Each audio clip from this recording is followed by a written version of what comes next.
Kasus tindak pidana jual beli ginjal jaringan internasional Indonesia, Kamboja yang melibatkan anggota polisi dan petugas imigrasi sudah berlangsung selama 4 tahun. Kasus ini sulit diungkap lantaran praktek pengambilan ginjal dilakukan di satu rumah sakit milik pemerintah Kamboja.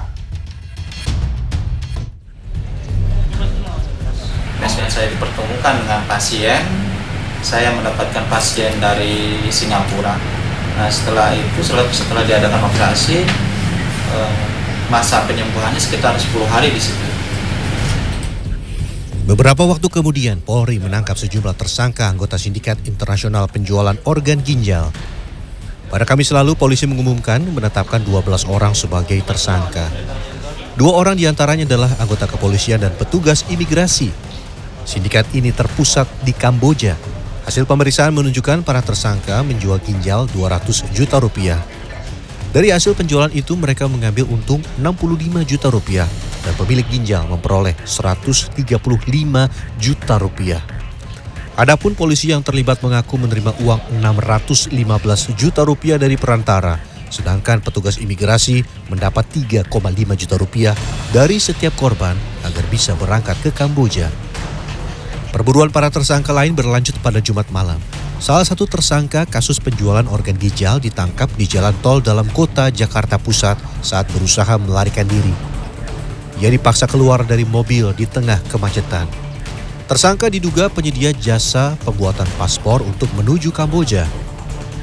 Hanim, salah satu tersangka yang bergabung sejak 2019, buka suara tentang proses perekrutan calon donor ginjal.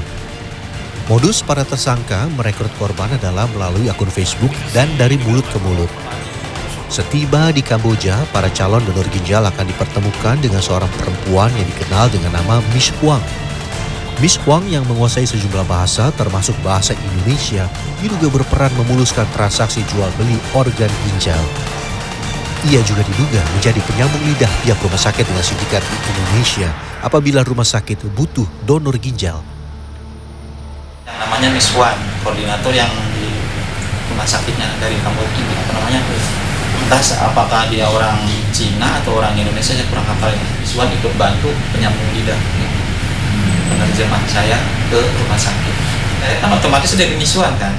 Nah, cuma Miss Wan ngomongnya gini, Mas, rumah sakit butuh anak-anak yang golongan darah ini kayak gitu. Kalau Polda Metro Jaya telah memasukkan Miss Huang dalam daftar pencarian orang.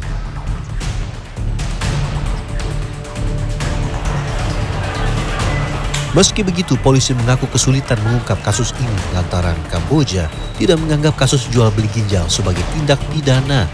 Selain itu, praktik pengambilan ginjal para korban dan proses transaksi dilakukan di salah satu rumah sakit milik pemerintah Kamboja, Preket Melea. Transaksi ginjal itu di rumah sakit pemerintah, ya, dan ini menjadi catatan sehingga kami harus berkomunikasi dengan otoritas yang lebih tinggi, bahkan kami ke staf khusus Perdana Menteri berkomunikasi. Berdasarkan penyelidikan dan pengakuan tersangka, terungkap 122 orang menjadi korban penjualan ginjal jaringan Indonesia Kamboja. Tim Liputan CNN Indonesia.